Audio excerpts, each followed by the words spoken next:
Chapter 1295. At that moment, Wilbur suddenly raised his halberd and pointed it at the sky.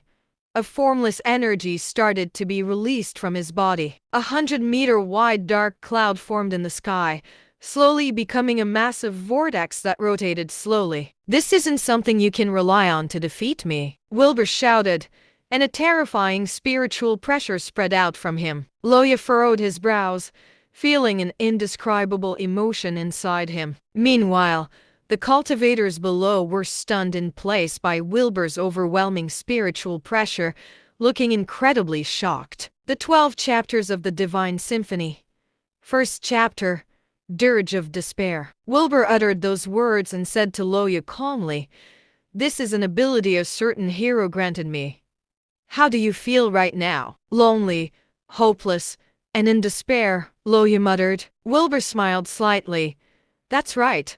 You'll constantly experience despair and loneliness within this domain until you die." At that moment, various past events were assaulting Loya's mind. Losing his lover those years ago, not being able to see his parents' last moments, beggars who starved to death because they never got food from him. Various painful and desperate emotions started to disturb Loya's soul, causing an expression of intense pain to appear on his face. Even the Heavenly Conqueror had stopped its attacks and was just standing there. Everyone below had a pained look on their faces as well. All of them were filled with pain, regret, and despair. Prince Bumi muttered, "It looks like the victor isn't certain just yet." "Then let's wait and see," the old man said softly. Bailey, in the shield, was not affected at all. However, when she saw that horrifying vortex, she felt even more worried. At that moment, Wilbur slowly walked to Loya with his halberd in hand, saying, "You should already be at the Emperor level, right?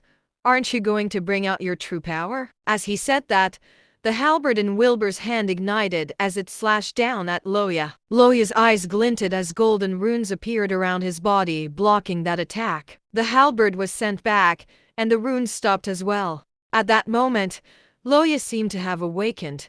He smiled at Wilbur, saying, "You've definitely surprised me. So, you're at the Emperor level too. You've awakened so quickly, truly impressive," Wilbur said casually. Loya slowly said, "The path I walk is one of the emptiness of the heart. What makes you think that your domain can truly plunge me into despair and loneliness?" "I can't plunge you into despair, but you'll constantly be affected by the negative states of loneliness and hopelessness. Can you still remain as strong as before?"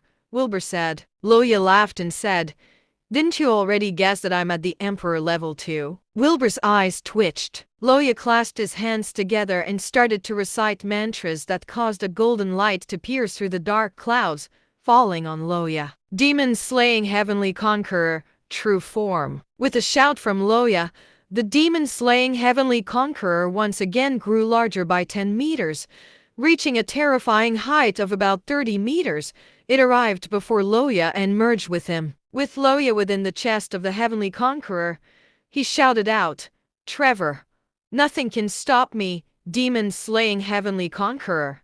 Kill him." At that moment, the Heavenly Conqueror's spiritual flames surged all the way into the skies. The golden whip was full of inscriptions, and the chants in the skies were so overwhelming that it could hurt one's ears. The Heavenly Conqueror took large strides toward Wilbur. With every step, the entire sky seemed to tremble. The golden whip struck down, and a sharp howl echoed in the air, causing numerous cracks to appear in the space.